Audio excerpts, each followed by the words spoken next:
Hi, everybody. Welcome to People of Eternia. I'm your host, Tom Romero. Now, I know usually you would see the Toy Lines podcast right about now, but Toy Lines is going on a bit of a hiatus right now, and we'll be back soon, stronger than ever. So, we're just going to do a People of Eternia podcast, my He-Man and She-Ra dedicated podcast. So, let's get on to it. Now, you have to forgive me because I am not used to doing this by myself. I always have somebody with me, but I'm going to try solo for a little bit and then we'll take it from there. So PowerCon this week has opened up ticket sales and exclusives. PowerCon will be taking place this September 11th and 12th in Anaheim, California. Log on to thepower-con.com, purchase your tickets, hotel rooms, and your exclusives.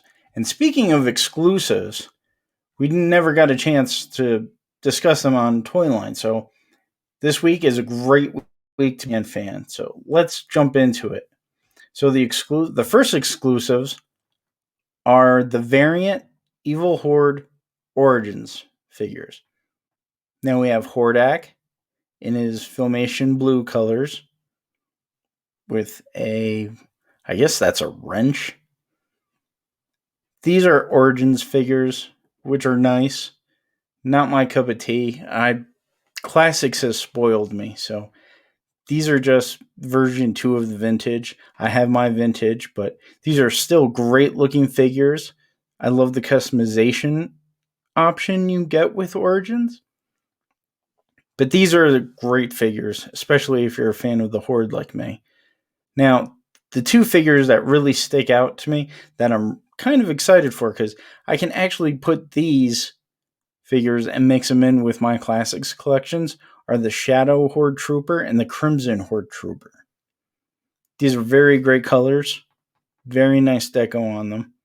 Especially that Shadow Trooper. Really cool. You also get, again, Hordak in his blue animated colors. White face. Wrench hand. Very cool looking character. Especially if you're a Hordak fan. Now, you also get Dark Grizzlor. He's the variant with the dark face, just like the vintage. Looks like real hair. Great looking figure. Can't wait for it to be part of your collection. It is a PowerCon exclusive, the variants of the Evil Horde. Other variants include exclusives Leo Faker. Now, if you're not familiar with this, Leo Faker is a hard to find vintage figure. He was created in India by a company known as Leo Toys. Now, here's something cool about this exclusive. He comes with Duplicat. Now, there is a little bit of a controversy, if you will, because a certain customizer by the name of Joe Amato also had the same idea, except he came up with it first with Copycat. Basically, it's just Battle Cat with some metallic parts painted blue to match Faker. Great cat. Interesting concept. I mean, it's not really original, but then neither is Faker. However, credit should be given to where credit is due. And I think Mattel should give it up to Joe Amato for at least giving them the spark of this idea. Now, here's an exclusive from PowerCon that I'm really excited about. The Castle Grayskull Accessories Pack. This includes the spacesuit that has been in every incarnation of Castle Grayskull except the recent Origins. You're finally getting it in this 3-pack. Fully articulated figure. Not too crazy about the color scheme. Looks a little much for me. Like you have green arms, purple highlights, orange armor, gray armor, too many colors for me, unfortunately. I think it should be more uniformed. like an actual spacesuit.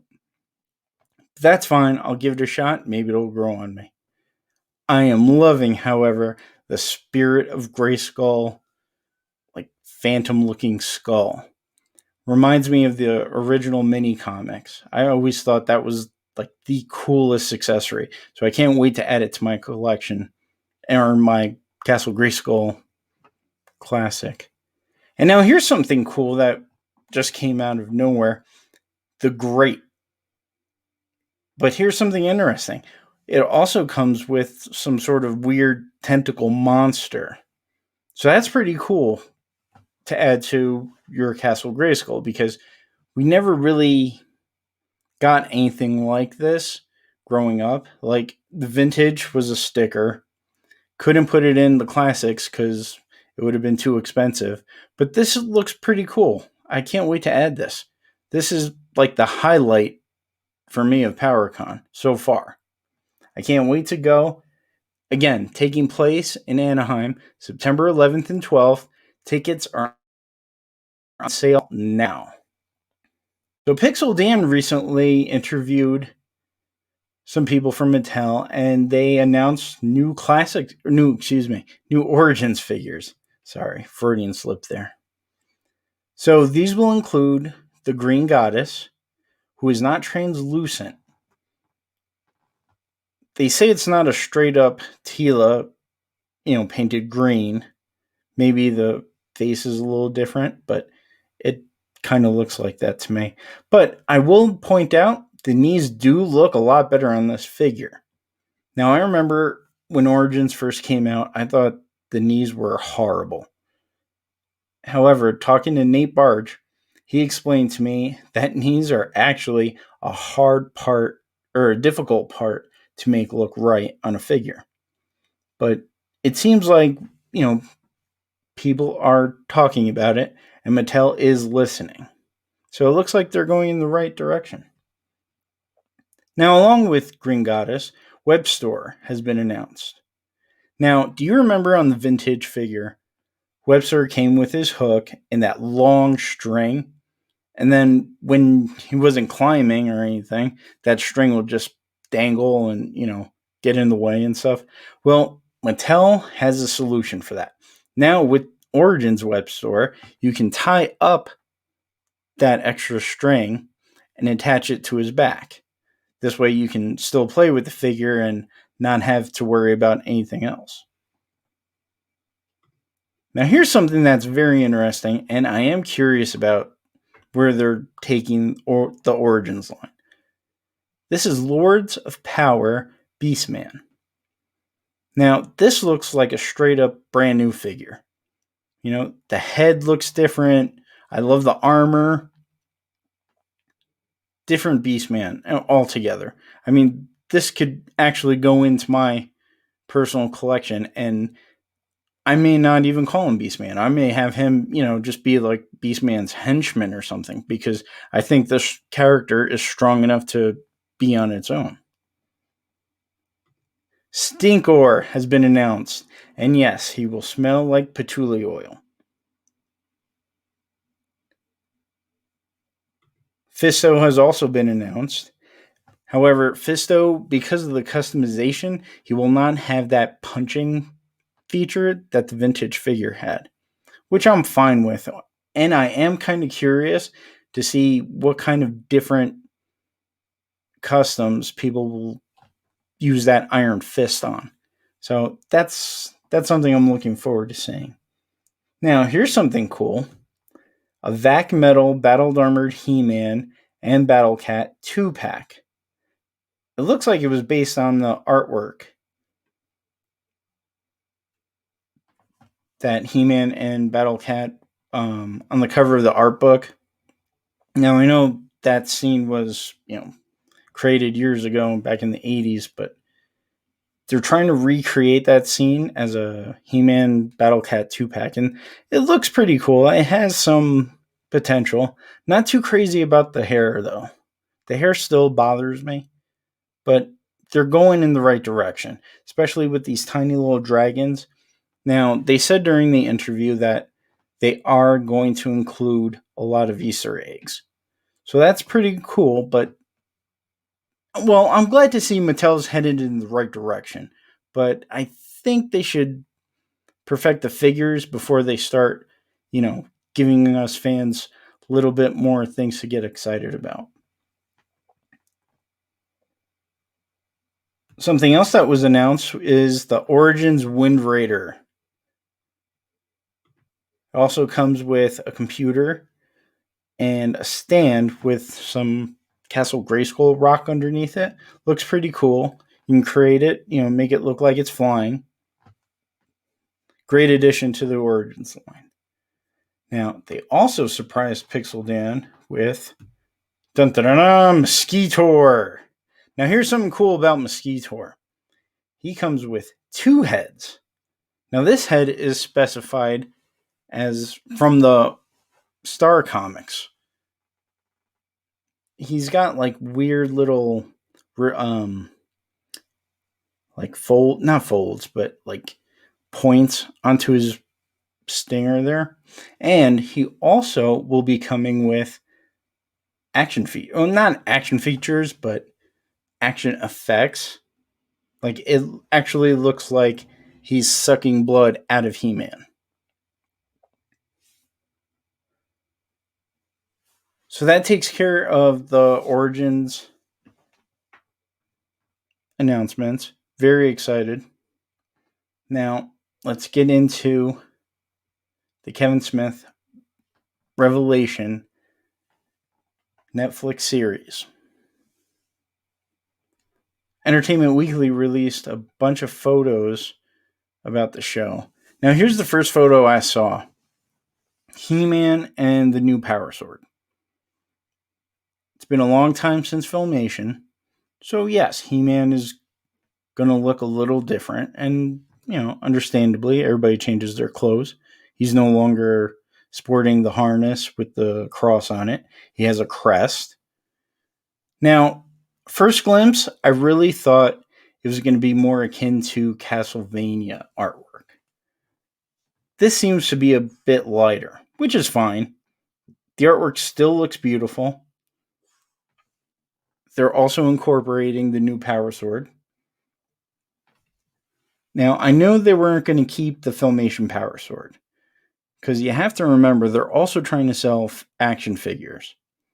And they're trying to, I guess, at the same time, step away from Filmation by creating something new, but, incorporating Filmation into it as well. So, we'll see how it does. Skeletor is straight up 2000X in my opinion.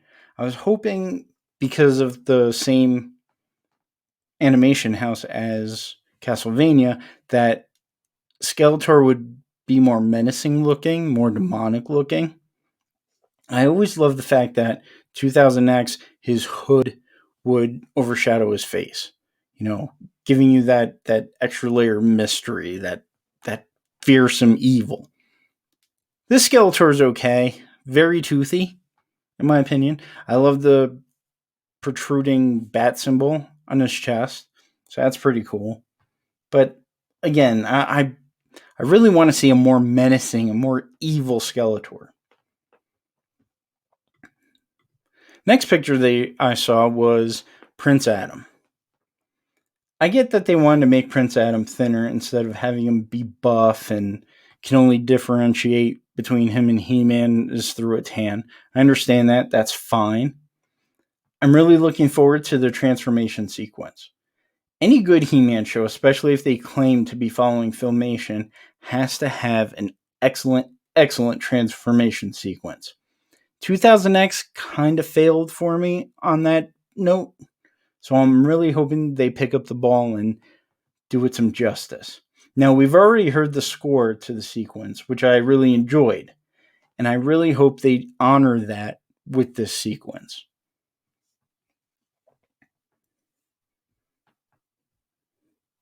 Now, one of the cool things about this show that I'm looking forward to is they claim we're going to see characters that we haven't seen yet. So I'm hoping for maybe Clamp Champ, Rio Blast, or even Extendar. So that's what I'm really looking forward to. I do like the fact that Mossman is also a big part of this. Like, they're really pushing for Mossman. This sequence, or this picture right now, he looks cool. Looks like a tree coming to life. I can totally see him being the heroic spy that he is, and just being part of like a living tree come to life. Now, Beastman, also very 2000X influence, but facially you can also see like a Filmation hint as well. Not bad. Looking forward to it. Like, the animation really looks good. And I'm glad it surprised me somewhat, because I thought it was going to be a really dark. Now, here's some of the problems I have. And you know which image I'm probably looking at right now if you're listening to this on your radio or your device. So this is a scene with Evil Lynn, Roboto, Teela, Priestess, and Orco. Okay. I don't know what's going on with Teela. Now, there's a rumor that the show will focus on her.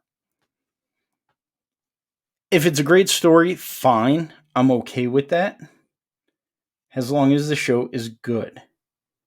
But I just don't know. She doesn't look right to me. Even in her classics look, or her vintage classic Filmation look, she still looks off. The face is just, there's something off about it. Like, she seems angry in this picture, but if you compare it to the upcoming Revelations comic, her face still looks off. I don't know what it is, but it's not Teela to me. It just looks completely different, completely off. Now, someone said if you were to see this updated picture of Teela, remove the head, and just look at the body, you would think that was a boy's body. You know, buff arms. Not that there's a problem with that. She looks like a Peloton instructor, in my opinion, except for the haircut. Now, the haircut, I don't understand it. This new trend with the shaved side, I don't get it. If you're going to shave your head, shave your head. I don't care if you're a boy, girl, other. Shave your head. Okay? Don't shave it half. It looks like every female character from Star Wars right now in the extended universe, not the movies. I don't get it. You know, compared to Evil Lynn, I mean, I'm glad they don't have the same costume like in the figures, like the vintage figures, or even the classics. You know, they both look, they have different clothes, which is great. She just looks weird to me. She doesn't look like Teela. And believe it or not, Evil Lynn looks better than Teela, which shouldn't be right, but it is what it is, in my opinion. Now, with that being said, you can be a strong female character. Now, Filmation Teela, I never saw her as a weakling. I always thought she was a powerful leader. She is captain of the Royal Guard. She is a powerful female, and even in those clothes that she had, this to me, I think she needs a redesign.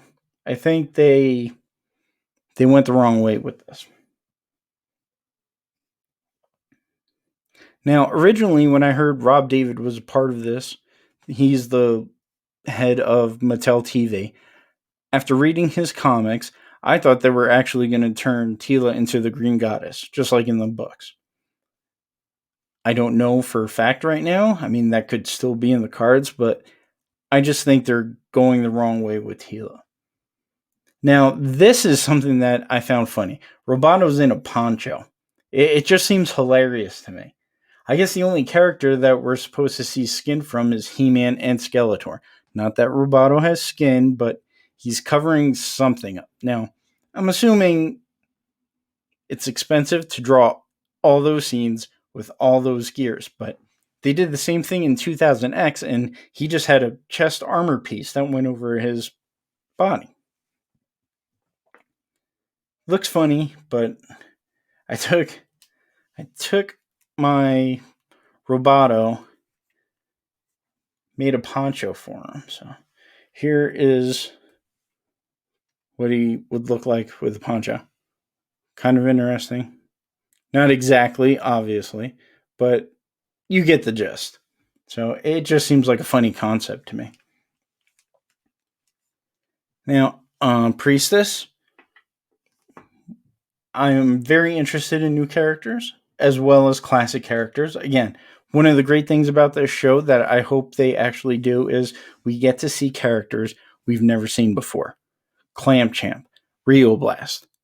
Hell, I'd be happy to see Extendar. Even if they're not, even if they're background characters, I'd still be happy to be like, wow, look at that. And, there's Rio Blast with his guns, and he doesn't have to be using them. There's Clamchamp, standing right next to Duncan. Stuff like that would excite me. So I'm okay with new characters. I'm okay with seeing existing characters for the first time. Now, Orco, I have no idea what they've done to him. He's part 2000X and something quite different. I don't know. I think Orco should always be some sort of comic relief. Now, he could be a jokester in this, but I don't know. He just, like Tila, this is the wrong Orco. Like, Orco should look like this. Very cute, adorable. This too dark Orco. Not too crazy about him. He kind of looks like Driel. Driel got into Orco's clothes. He should be comic relief.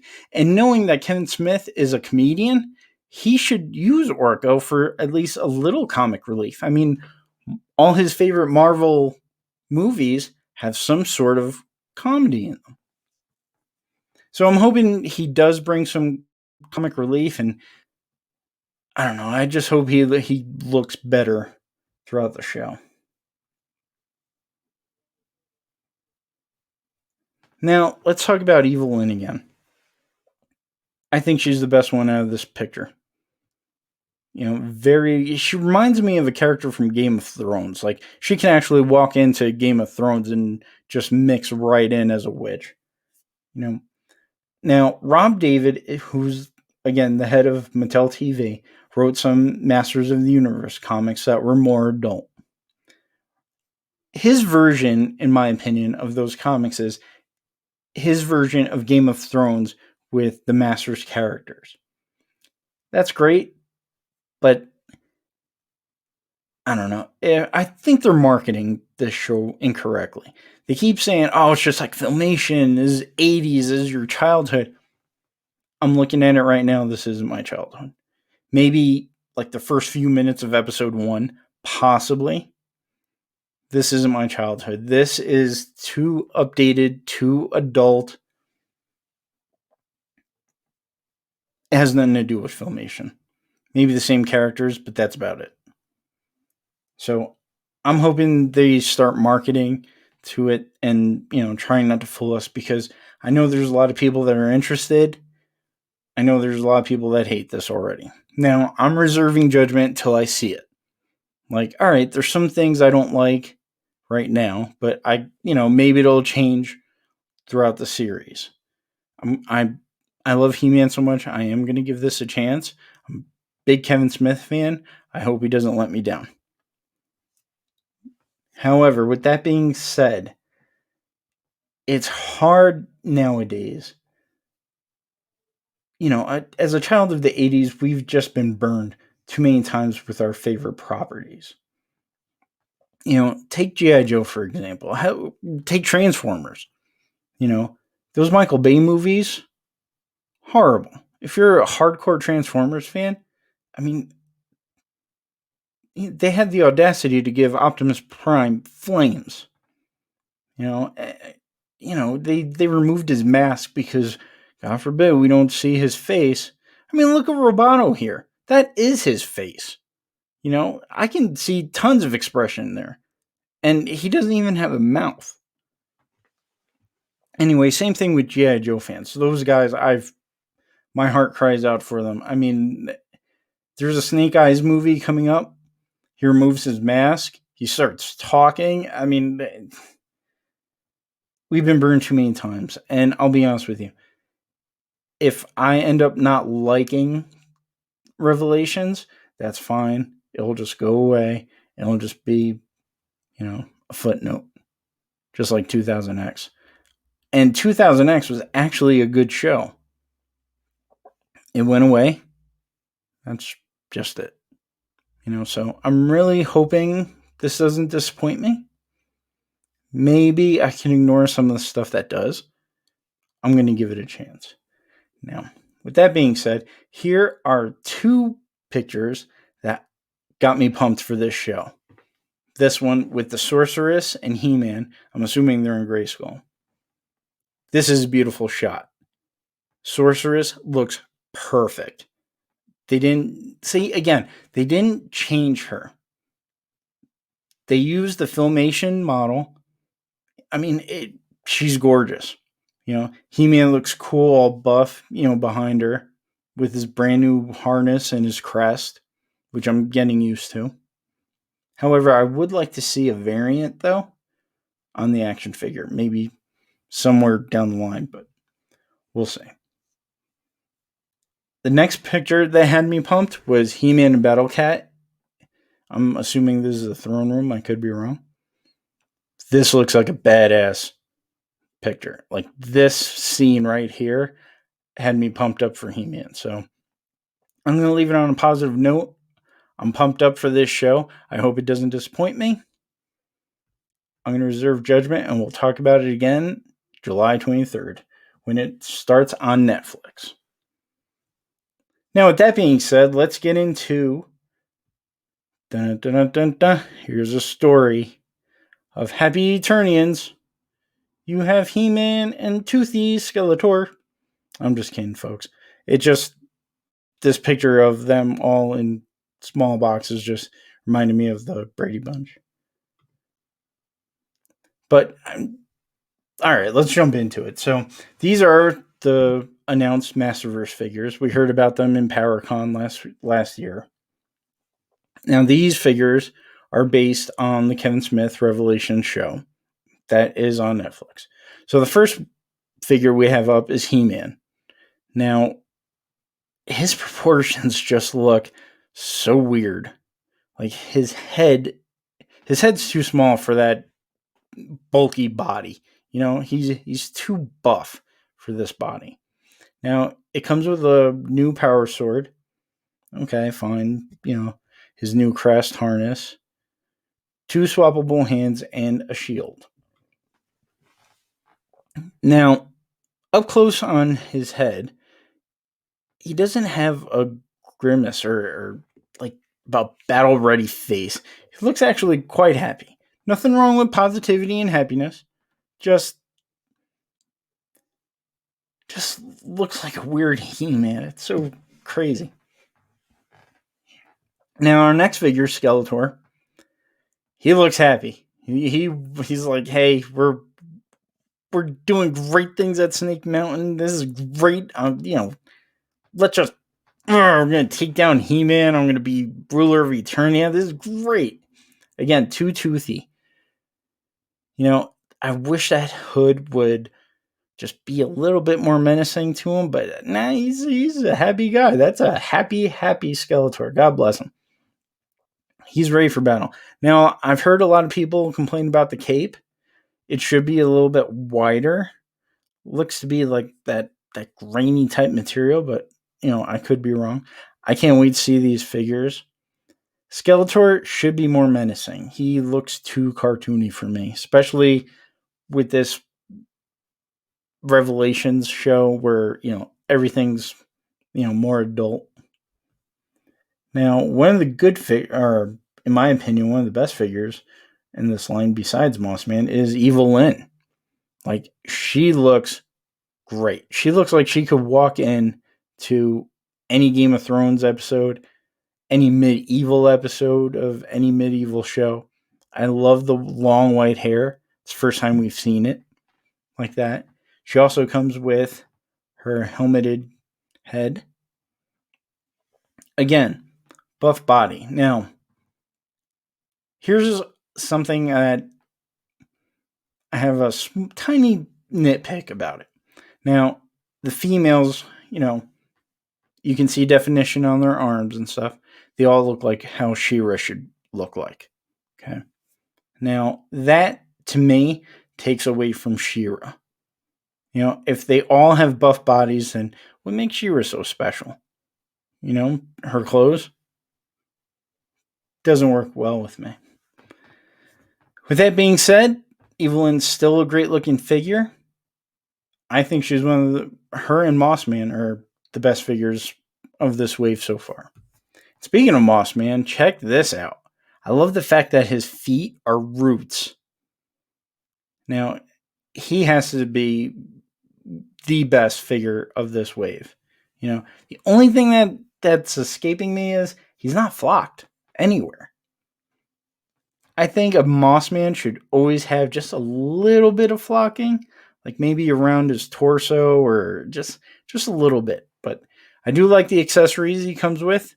His extended wood arm, to make him hide within trees and stuff. So that's pretty cool.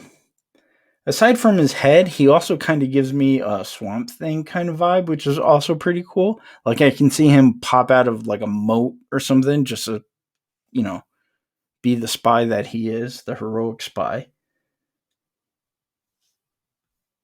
And it is important to note that the 4 horsemen also contributed to this figure. Excuse me.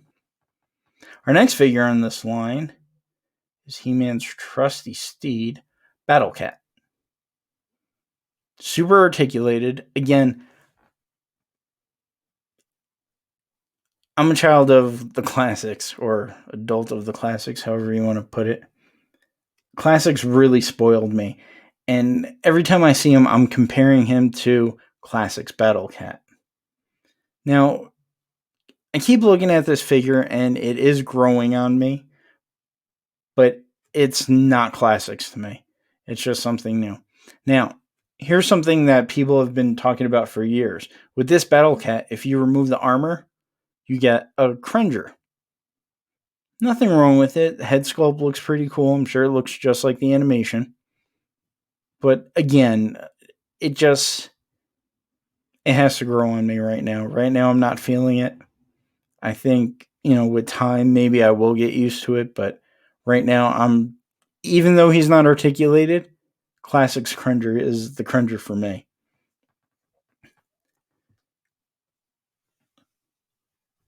Now, also this week, photos leaked of the CG He-Man based on the cartoon Netflix is creating for children. I like the box. I like the packaging artwork. Top right corner is Castle Grayskull. Looks pretty cool. So I am kind of curious to see, where this animation goes. As far as the figure, now I know I've said that, from the first pictures we've seen, I've been calling him Fortnite He-Man. Now the action figure reminds me of Disney. It's kind of weird. The first time I saw him, I was like, this is the He-Man that you could actually see in Toy Story. He's in a box. He's, very blonde, buff, super, farmer buff, that really strong, like he can lift a tractor buff. He comes with the new double sword H symbol on his chest. Not quite sure about the articulation. It looks like he can bend at the elbows. But I'm curious to see about the next generation, how they're going to react to this type of He-Man. Now, Skeletor from that same series was also revealed. Now, this is a cool looking Skeletor. I can't wait to pick this one up. The artwork with him is menacing. This is how Skeletor should always look. The hood covering up, overshadowing his face. Getting that evil, Skeletor should be the host of your nightmares. That's how Skeletor should always look. And this Skeletor comes pretty close. The rest of the body, I don't know what's going on with his chest. It looks like some sort of insectoid on his stomach. I don't know where that's coming from. I doubt it, but I hope he still has some sort of connection to the evil Horde. But looking at that insectoid piece on his chest, I doubt it. Again, great looking box artwork, like that new that new Castle Grayskull. Very interested to see. And now here's something that came out of like left field. I don't know how many He-Man, armors there are going to be, but this battled armored He-Man looks like he walked out of a lava pit. He's all red, comes with a red helmet, has a power attack feature, which I'm curious to see what that does. Not too thrilled about the sword. The new power sword. It reminds me of 2000X, and I was not a fan of that power sword. He-Man should have a nice blade. He deserves one. This thing looks like, I don't know, like something out of Fortnite, I guess. It's too bulky. It's very animated and manga inspired, or anime. I don't know. I have to reserve judgment until I see it, but right now it's not growing on me, and I just think it's bulky for him. Now, the rest of the armor, super red, has metallic parts.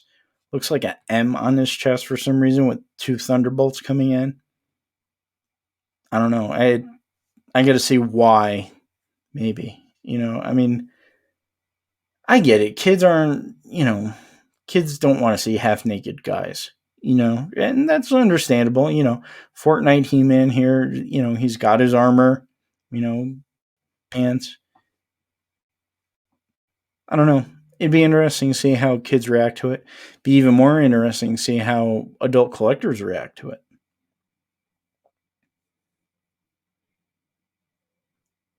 So that about wraps it up. I wanted to keep it short and sweet for you all. Thank you for listening. Just some quick house cleaning. Please share your thoughts with me. Find me on social media, People of Eternia. Email me at mail@peopleofeternia.com. Tell me how you feel. And also, please don't forget, I just got my copy recently. Pixel Dan's book, The Toys of He-Man and the Masters of the Universe, is out now. You can pick it up at comic book stores. You can find it on Amazon. And there's still a few more copies left if you want to spring for the World Compendium volume that comes with the Toys of He-Man and the Masters of the Universe. You can find those at thepower-con.com. So thank you for listening. I'm Tom Romero, and we'll see you next week.